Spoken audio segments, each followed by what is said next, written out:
Tacoma is like south, the southern part of the sound, so we call it South Sound. Unfortunately, I don't know too much about where Seattle is in regards to where it is on the sound per se, but yeah, so Seattle, Tacoma, again, also various other towns across in Washington are along this body of water called the Sound, which is kind of like a body of water that is connected to the Pacific Ocean. So we actually get whales and stuff coming in, and so we a lot of people like to have like the feeds for the whale watchers, and then just kind of follow where they go, so that you know where the orcas will come during the winter time and everything. So it's fun. Yeah, I mean that's extraordinary. So you get have you seen some orcas swimming around kind of near Tacoma, near Auburn? Yeah, actually, yes. I've only seen them once, and it just so happened we were out to lunch, and one of my favorite places is by the water, by the sound, and we just saw some people like coming around with cameras, and we're like, "What the heck's going on?" And everybody in the restaurant was looking to towards the sound, and we're like, "What's going on?" Then you start seeing the dorsal fins coming in and out of the water, and we're like, "Whoa!" So again, as someone from California, it was so amazing. We were so lucky to be able to experience that. And I encourage people that if they would like to, and unfortunately it's luck, to come up and see the whales. Again, you could see them other places in the United States, but it's always such a joy to see these whales come in from the Pacific Ocean and feed, and actually have babies and everything. So that's also a big part of an excitement up here in Washington. Certainly, yeah, and I'd imagine maybe the orcas would find the sound maybe to be somewhat of a protected area to have their to start their families or whatever it is. I'd imagine like there are less open water kind of elements that could be inhibiting or a danger to newborn calves and things like that. And so you are maybe 4 or 5 years into your Washington experience because you're originally from California, you're originally from the Torrance, Los Angeles area. Uh, what has that experience been like? Where now you're elsewhere?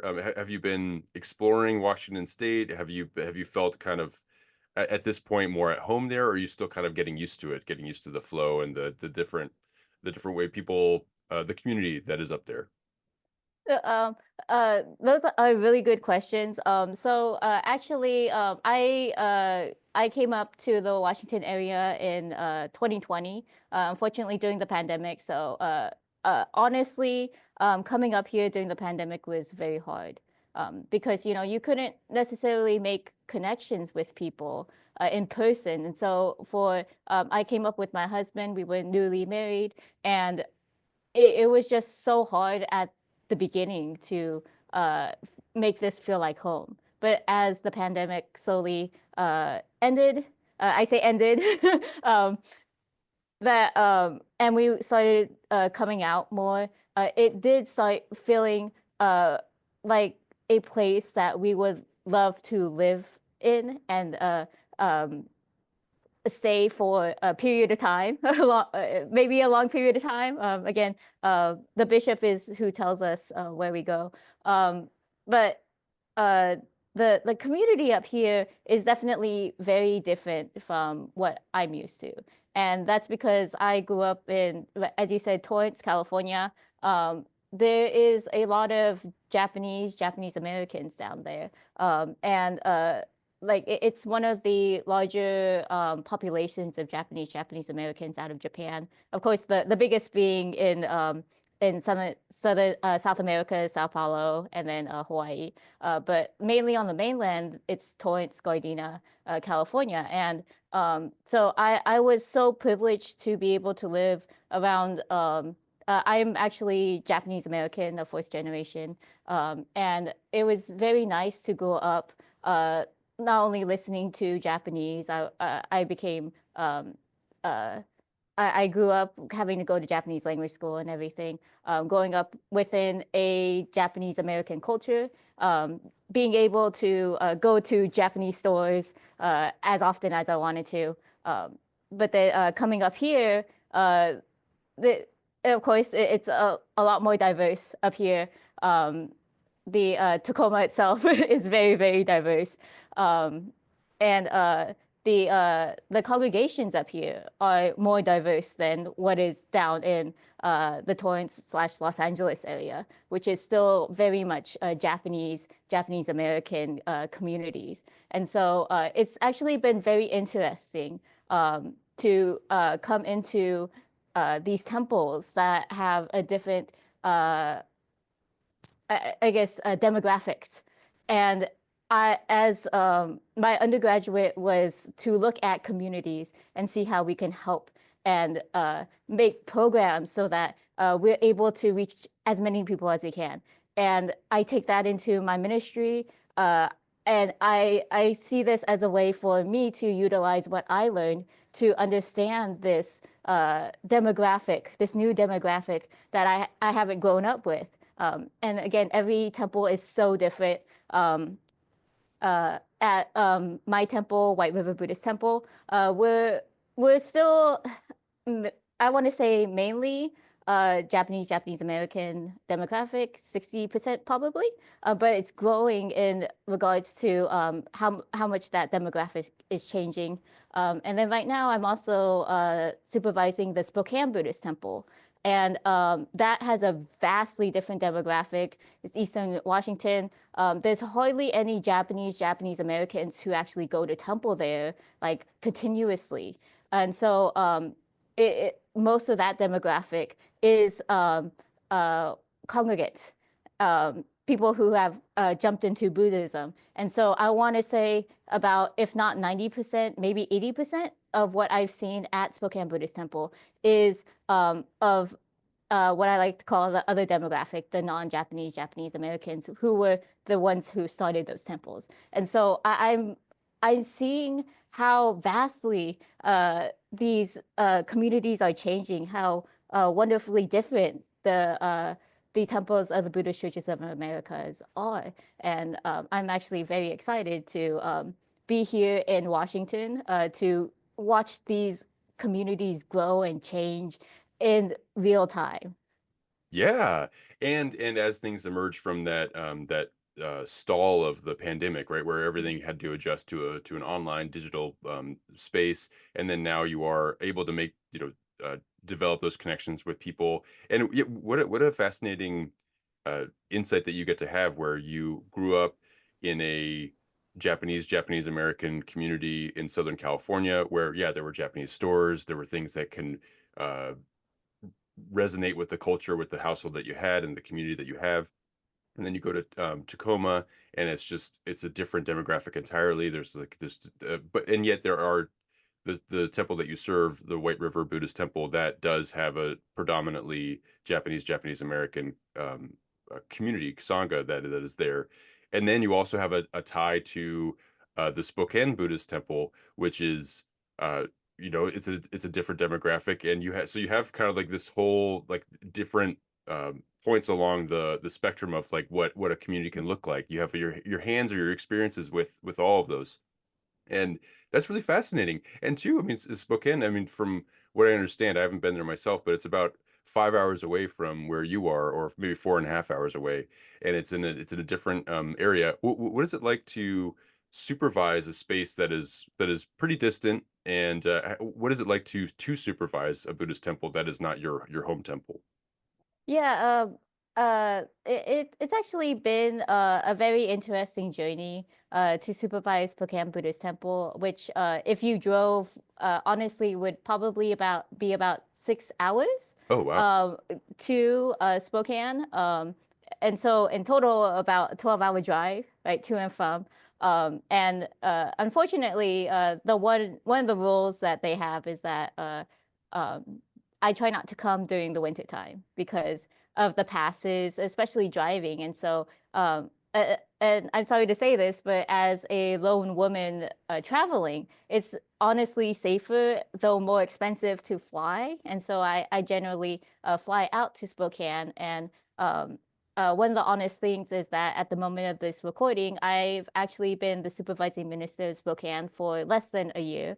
So it's been a little, it hasn't been a long relationship with the Spokane Buddhist Temple Sangha for too long, but I am still very, very excited whenever I go because of the amazing people that are there. And again, I'm pretty sure you know this as well. Each community is is definitely like a jewel, right? It's so precious, so different that I am always amazed going to the Spokane Buddhist Temple and seeing the community and meeting the members there.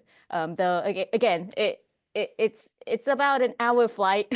If you think about in regards to like, traveling to the airport, waiting, getting there 2 hours before. So it generally takes about 4 hours maybe getting there. But still, it's a wonderful time to be able to get ready to go. In which I'm actually going at the moment of this recording, like not this coming weekend, but the following weekend to go and visit the Sangha once more.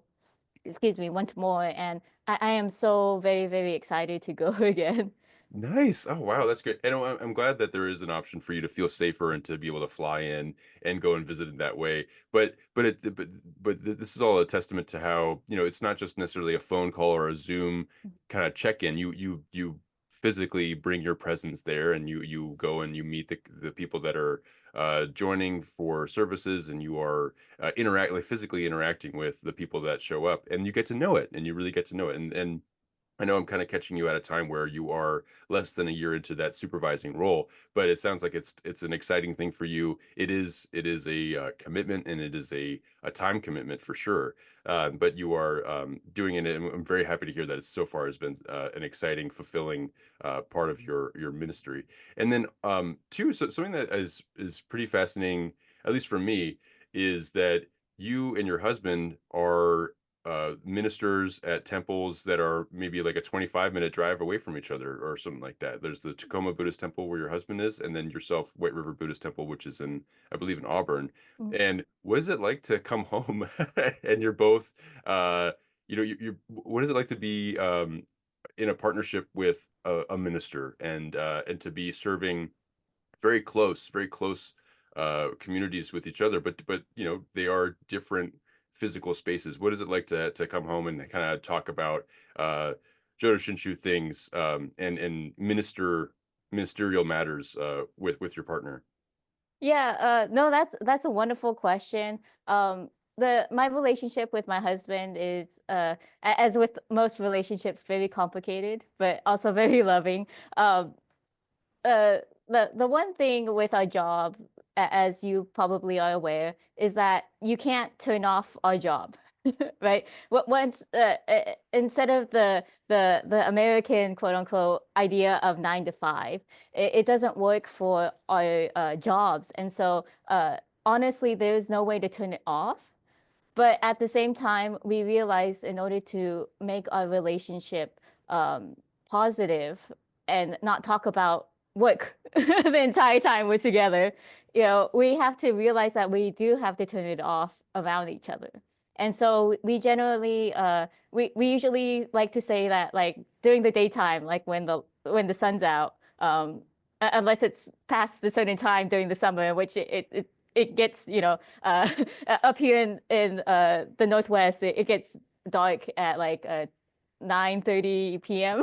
during those days. But anyways, uh, during the daytime, kind of the 9 to 5 ish, we're able to ask each other questions and say, hey, I have this problem. What have you ever run into this? So that is one of the upsides to me being married to another minister of the same tradition who is a minister at a different temple. And so we actually talk about ideas of how should we get these temples together, how should we make like the Buddhist Churches of America is technically divided into districts.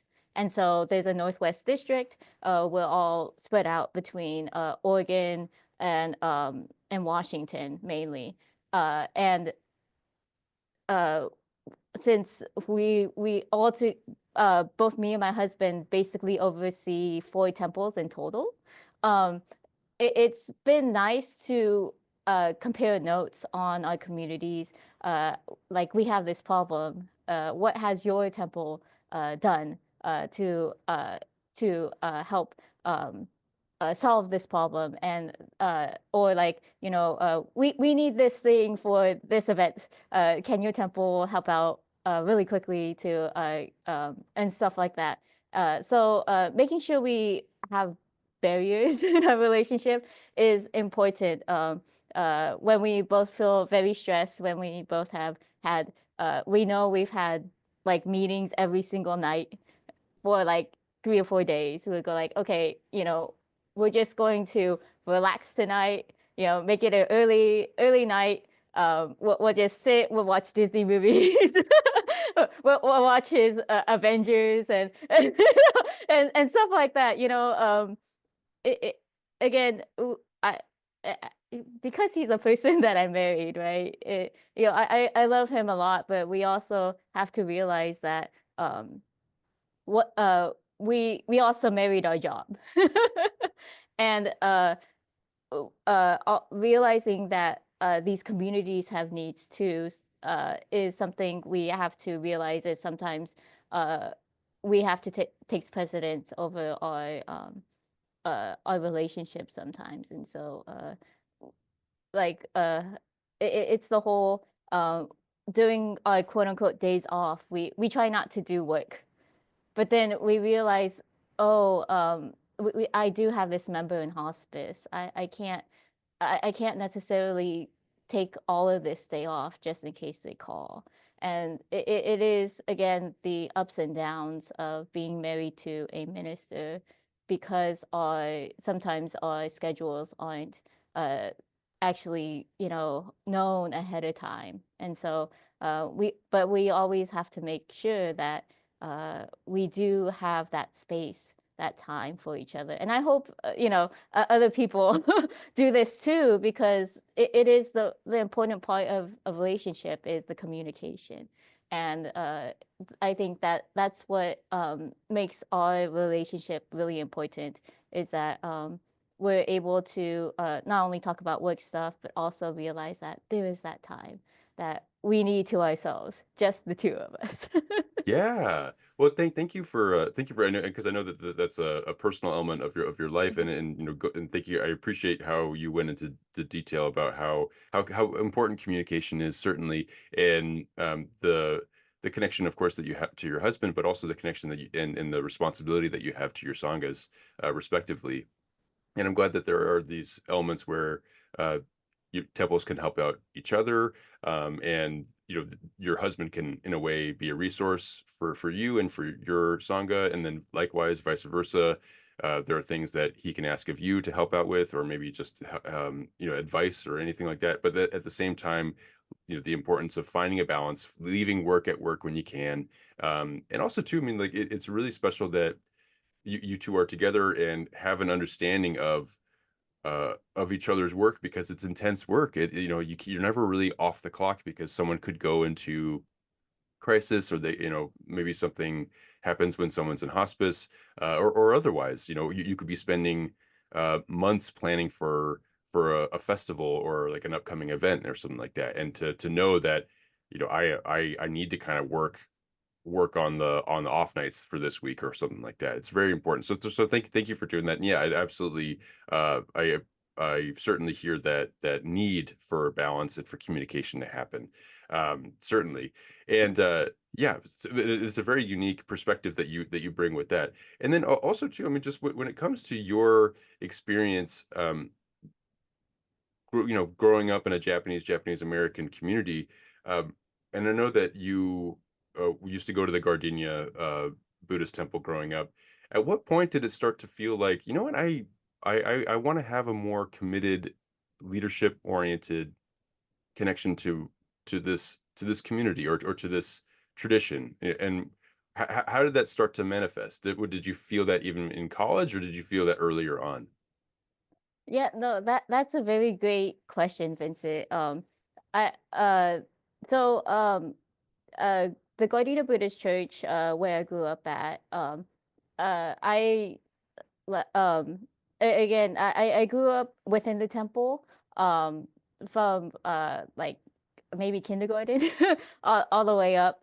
Um, and one of the things is that during uh during high school, it's well, middle school also, but then high school is kind of when things started to not necessarily click, but I started thinking more on, right, that's the time when you start thinking, where do I see myself in 10 years?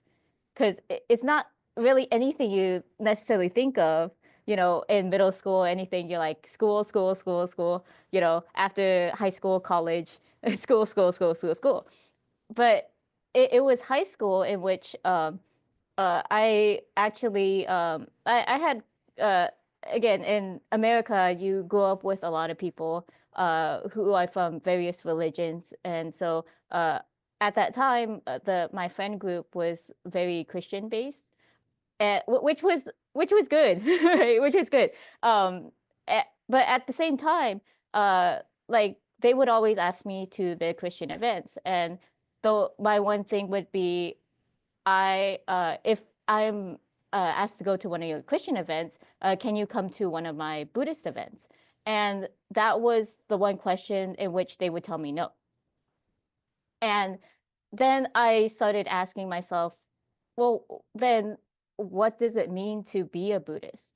Because if um, if I can't figure out why I'm a Buddhist and what makes this religion so important to me that I want to share it to people, uh, how am I able to um, give people the information on this religion that isn't the majority in America? How do I allow people to understand this religion that I grew up in? And so it started off in high school. Once I graduated from high school, there was actually a program up in Sacramento, which I went to. It was a week-long retreat, and you actually learn what like the ministers do, how to run a service, and basically become a leader in your temple. And the whole point of that program was to generate leaders within the temple, starting with the high school age, high school slash getting out of high school age. So starting really early. And it was an amazing program because there's quite a bit of people who came from that program who are starting to become leaders within their own temples. And I am actually the second minister, the first woman minister of that program to become a minister of the Buddhist Churches of America. And the other people have become everything from leaders of various events at their own temples to presidents of various organizations to even presidents of the temple.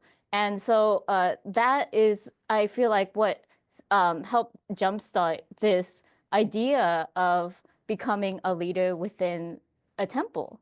And I wasn't at that point thinking a minister because uh, I don't know about what who you have encountered, but I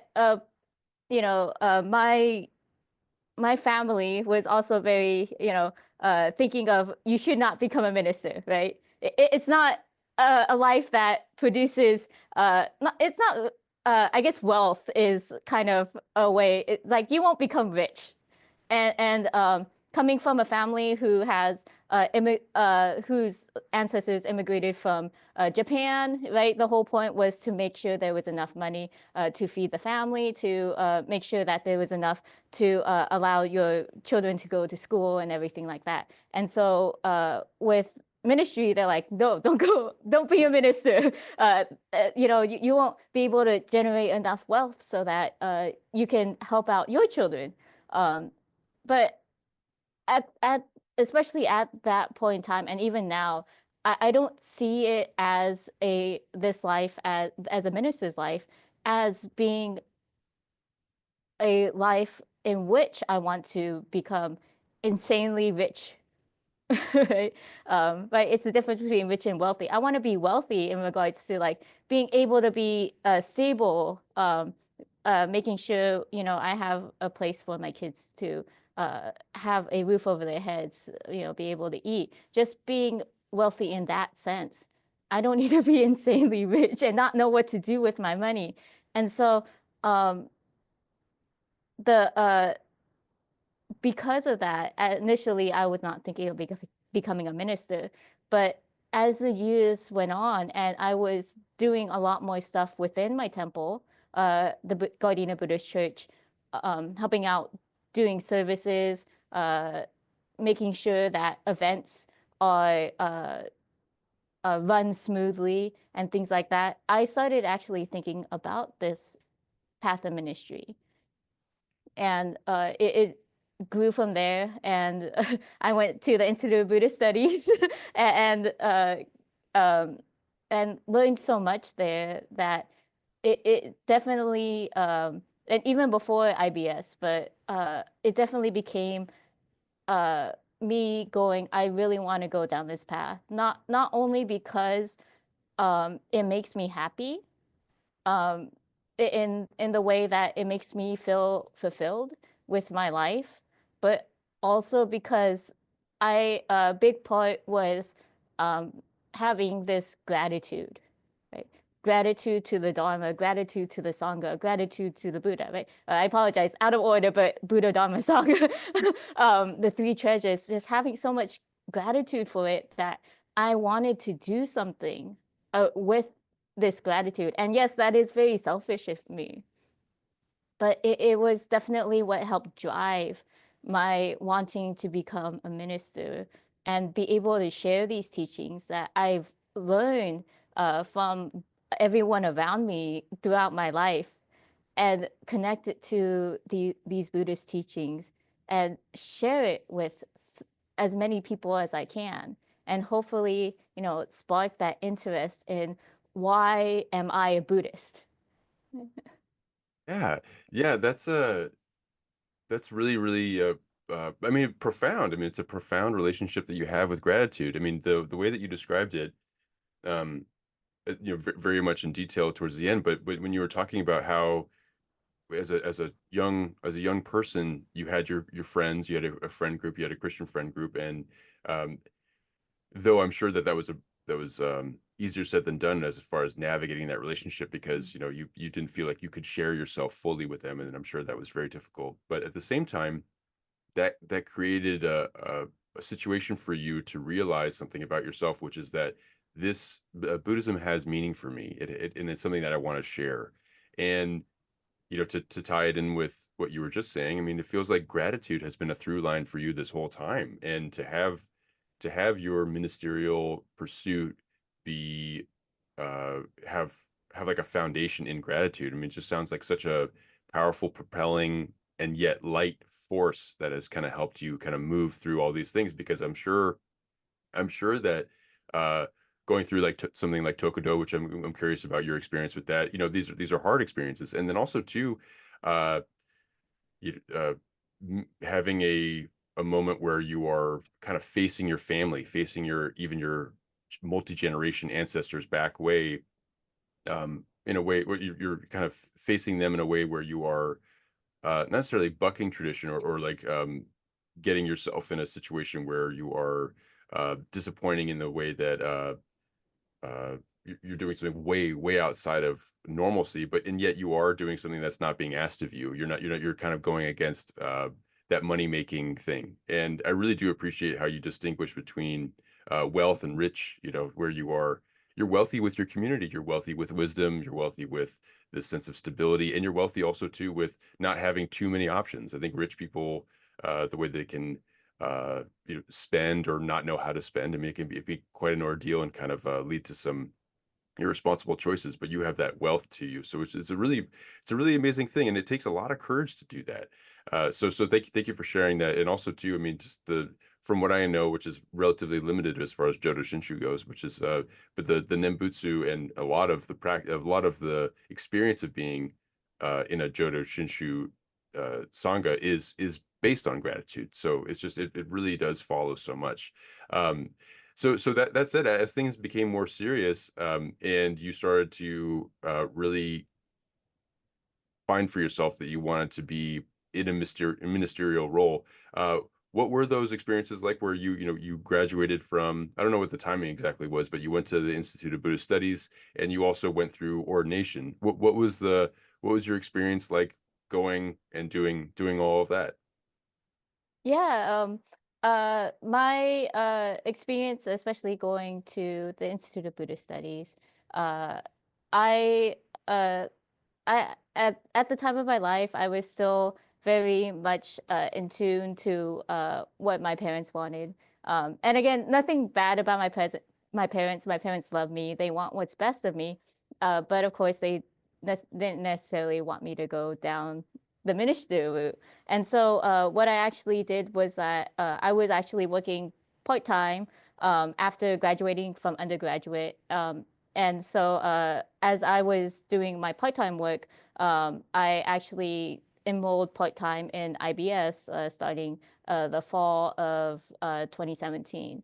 And so I actually did online courses for quite a few months, actually years, I should say, sorry, not months, quite a few years. And actually in 2019, I decided to move up to the Bay Area for a full year to do in-person classes, which was really nice because actually it was that year, 2019, in which it was, I guess, decided that a group of foreigners would go to Japan for ordination. And so it was actually really good timing because every single weekday, it was so nice to go to the Jōdo Shinshū Center and have morning service with the senior ministers there. And having that practice to be able to go through ordination is really important. And so I was able to have daily practices there and then go to classes sometime during the day. And it was always a positive experience at IBS. The people that I met there, and the how helpful they were in making sure that I felt okay going for ordination and helping me feel okay that this path that I'm on is stable, I guess you could say. Like making sure, not that I was having like anxiety or nervousness about this path. I was not, but of course, when you're going for ordination, right? It's like you, as someone with anxiety, it's like a part of me really needs to know every single little detail, right?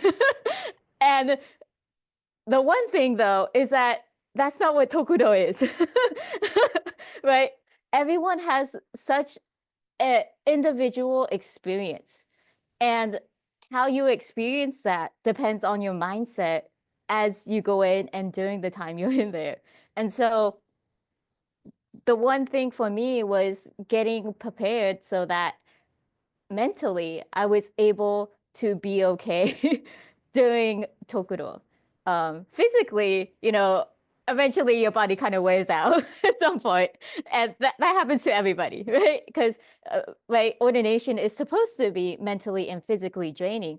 But again, as someone with anxiety, I also have depression.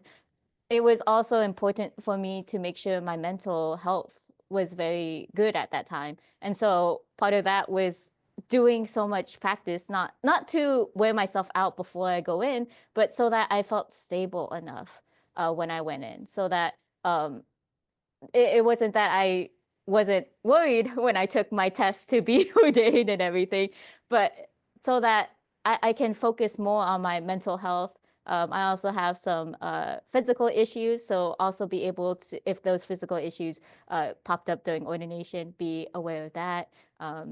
Again, there's so much stuff about ordination, but at the same time, it was such an amazing experience that I tell people that yes, there's a lot you need to know for ordination, right? There's stuff you need to know.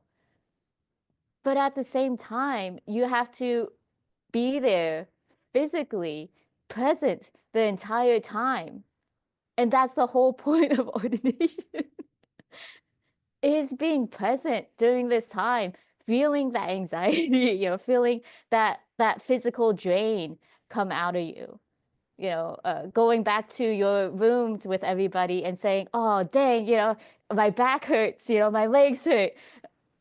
Everything being present, but also realizing that that hardship is easier when you have those people around you, when you have those people to what we like to call moku or complain to in Japanese.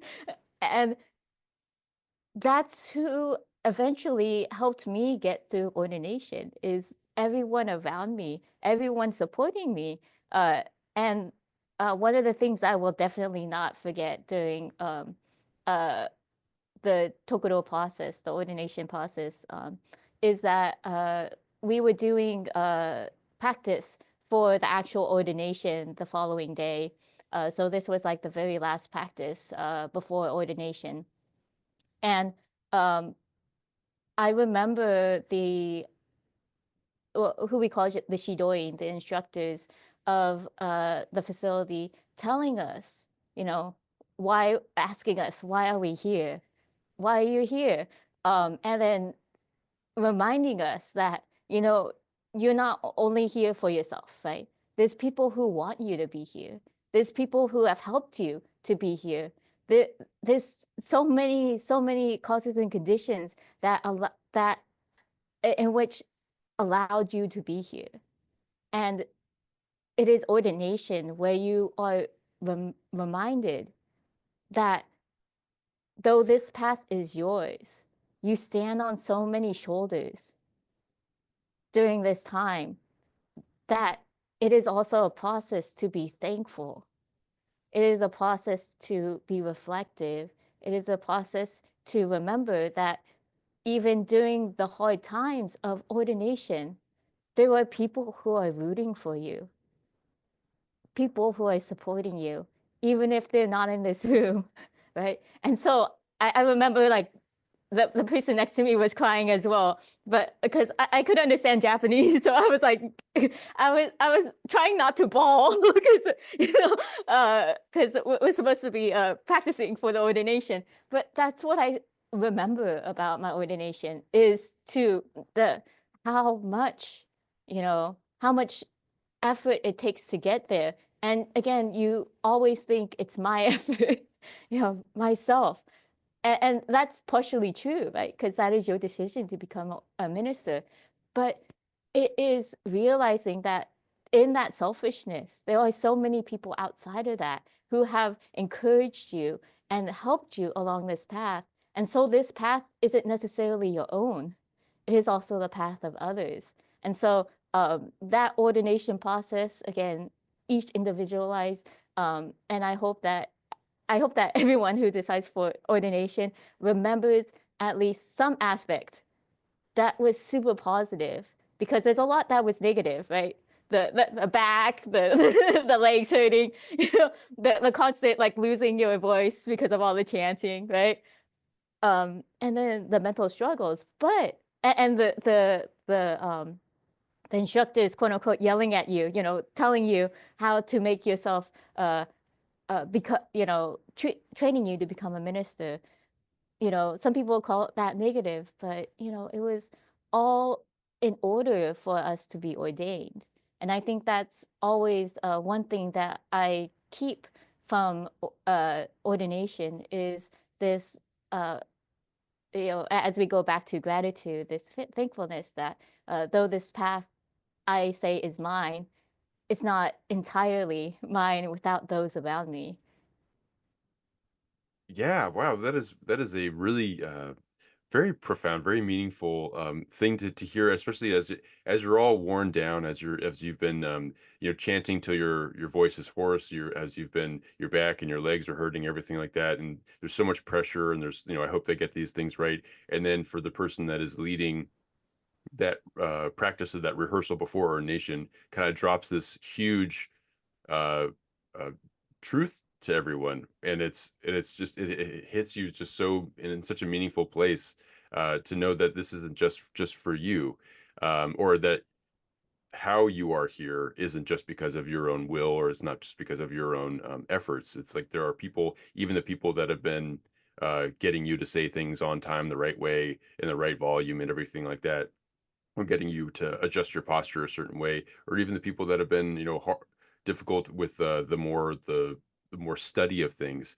You They're all kind of looking out for you, and then there are the people that are maybe here in America, the people, maybe some colleagues and some professors and teachers at the Institute of Buddhist Studies that have made this moment, have prepared you for this moment, and everything like that. So that is a really wonderful thing to remember, and then even too, just too, with as you go about your day, right? I mean, even that too. It's like I can be very grateful for the various happenings that have occurred for me to be in a position that I can enjoy my day, even just on an everyday basis. And I really do also, I'm grateful that you brought up the how you have anxiety, how you are dealing with mental health, and how you're trying to strike a balance in a very intense environment, how you still try to prepare for that, before you go into it, but also maintain it while you're there.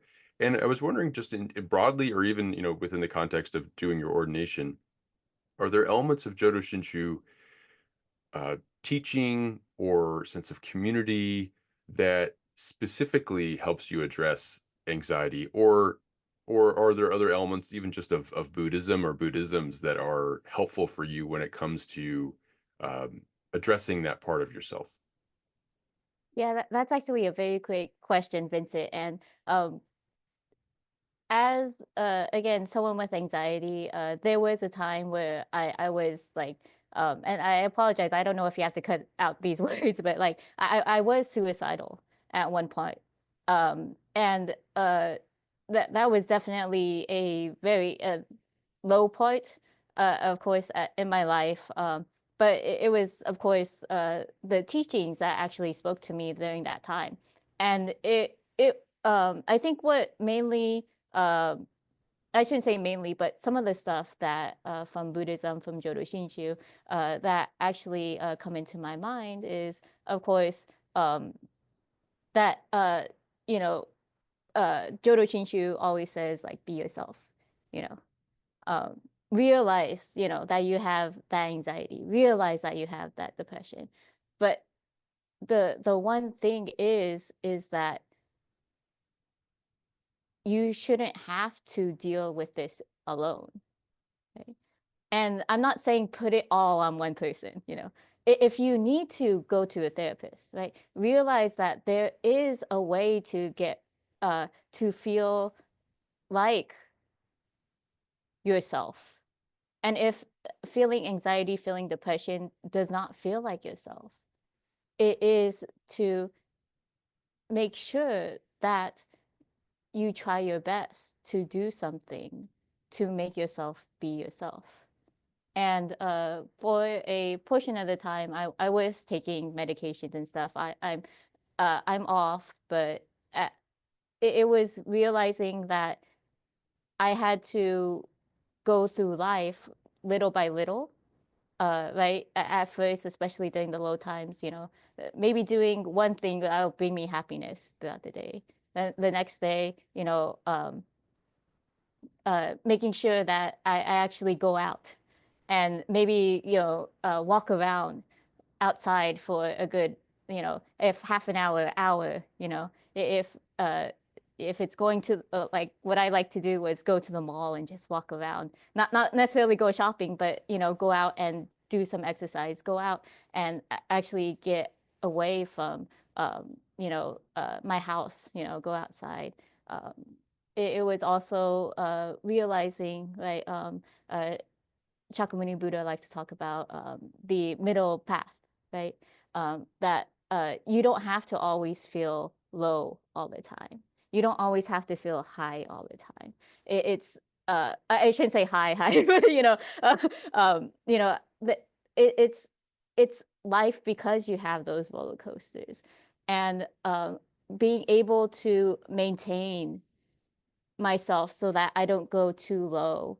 And also realize, there are those times where I sometimes think too hard. My example would be like I went to the casinos the other week, and getting those jackpots. Oh, I was so happy, not staying at those casinos for more than like a certain amount of time, right? It, it's it's realizing that for me that uh, this there are people that are looking out for me, realizing that this life isn't necessarily my own in regards to like there are people who are looking out for me, right? Like you know, uh, right now, like my husband, my husband's looking out for me. Right now, my cat is looking out for me. He's probably wondering when I'm going to be coming home because I'm also usually not away at this time. It's realizing that there are people who want to be a part of my life still. And that was definitely something, I had to get over. It wasn't always constantly about me. And that was always something that I realized when I was, especially at that low point in my life, that I would always think about me, me, me. And not saying that I'm thinking of others because I shouldn't think about myself, but as someone with anxiety, it's important, at least for me, to think on uh, something outside of myself so that I don't have to go into the depressing the depression of going like something really easy, which is like, oh dang, I told and this might be a little funny, but like, oh, I told that waiter, uh you know like how they they say like have a nice meal, and then you say you too, right? And then so it's something someone with anxiety and depression that sticks in your mind, and so you're like, oh, I can't believe I said that. And it goes on for days, right? But it's also realizing that I have to try to stop thinking about that. So I think I have to distract myself with something else. And even again, I'm not a therapist. I'm not a therapist. Big boulders. I'm not a therapist.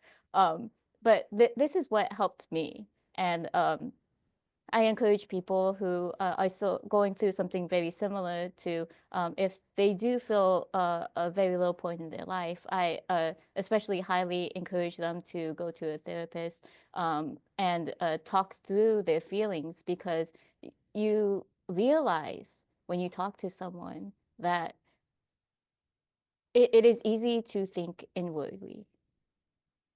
But it is also important to think outwardly. And that's what, especially for me, I was having a hard part in. And so definitely Buddhism helped me realize that in a way.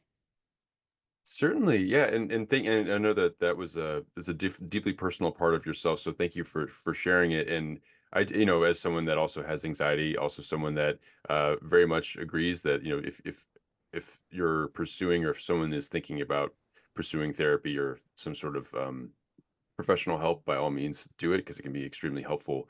Uh, but yeah, like that there is that merry-go-round, and that sounds nice. It's more of like a nightmare merry-go-round. But you find yourself saying something that you didn't mean to say awkwardly to a server or something like that, and now that just kind of starts, and then you'll never kind of get it. It doesn't feel like you'll ever get out of that cycle of rehashing that memory.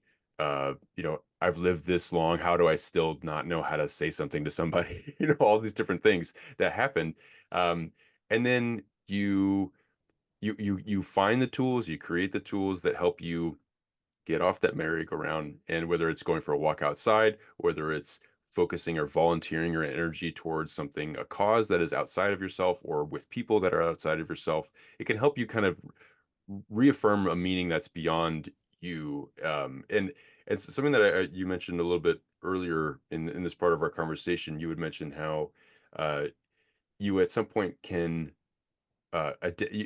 there's a danger, or there's an element of something to be trepidatious about, where you are maybe identifying with the anxiety. Oh, that's me, I'm anxious, like that's who I am. And you could take that moment. I think that you were saying with Shinran, you were saying that he's like, well, realize that there is that anxiety, realize that there's all these things, but is and maybe I'm just kind of offering something else extra, but is that you? Is it really you? Is the anxiety an identifying factor of yourself, or is anxiety something that you experience deeply, but is it all of you? Sometimes I can find myself identifying with it as like a fundamental part of myself. It's like, well, is that helpful? Is that ultimately a helpful thought? So thank you for going into that. No, it really is it's very special and meaningful. And I know that we're getting closer to the end of time, end of our time, end of time. Who knows? 2025 has been Yeah, who interesting. knows? But end of our time for now. And I just wanted to, as we come to a close, and it's been a really wonderful conversation. I wanted to ask if there's it's like a two-part small question, couple of questions. One, if there's anything that you would like to promote, whether it's a cause or a foundation, something that the White River Buddhist Temple is organizing, or if it's something that you're organizing, or I don't know if you are writing anything or have anything that's about to launch, but anything that you'd want to promote would be, I would love to hear about it. And then also too, there is, I was just curious if there's something that, any kind of advice that you'd want to offer somebody who is going along the Buddhist path, that is something that you would have wanted to have heard as you were kind of going along it.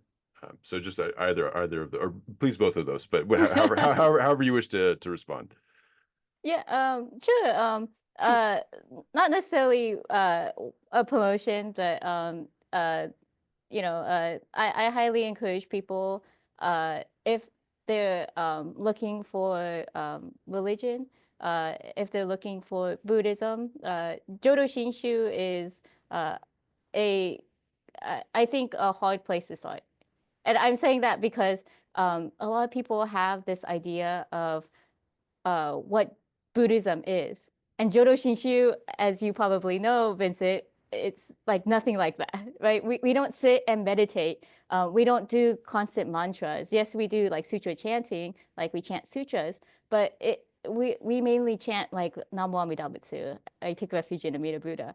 And a lot of people come and they leave, and that's because we have so much introspection that which is okay for people to leave. But I think people don't realize that some people at that time just want a place to relax, and that is still our temples, but they want that meditation. They want something active to do.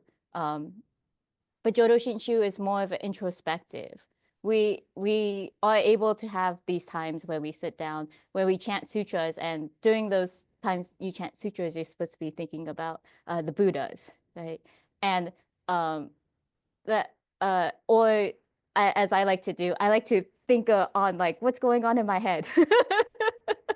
you know, um, it is a form of meditation, right? The chanting of sutras, the recitation of Namo Amida Butsu. But a lot of, and again, which is fine, but a lot of people are looking for that wanting to sit down and um, do meditation, have that quiet time. But as and I have a lot of issues, but I have ADHD as well. I need to do something. If I sit there too long, I either fall asleep because it's too early, or I start fidgeting. And that's not what you're supposed to do during meditation. So for me, Jōdo Shinshū is appropriate because the entire time I'm chanting, it's a form of relaxation. It's a form of stress relieving now, I believe. according to researchers. And so Jōdo Shinshū at a glance doesn't look appealing, I feel. But what you realize is that we do these steps that is very similar to meditation. And again, not saying that we're better than other schools of Buddhism, because Buddhism, as we like to say, there's so many of it. It's Shakyamuni Buddha being the doctor and telling you, here is a medicine specifically for you. Find out what that medicine is, though. And if that form of Buddhism doesn't work for you, like if Jōdo Shinshū doesn't work for you, go to Zen Buddhism, go to Tibetan Buddhism, go hop around to make sure that your medicine is right for you. And again, if Jōdo Shinshū is not right for you at that moment, that's entirely fine. Right? Be open. I encourage people to be open in their journey to not only find yourself, but also find a medicine for yourself. And again, Jōdo Shinshū probably doesn't I shouldn't say probably, does not have all your answers. And I'm not saying pushing people away from Jōdo Shinshū, but again, one of the things that especially happened with Shakyamuni Buddha, right, is and I'm paraphrasing the story and everything, but right, when they rose from that from underneath the Bodhi tree, one of the first stories is that they tried to teach to one person as they were going down, but that person didn't want to hear that lesson from this person, from Shakyamuni Buddha. And so they walked away. And that's an important part of Buddhism, is that it's okay to walk away, but it's okay to come back too, right? Just because you think one door has closed doesn't mean that it's closed fully.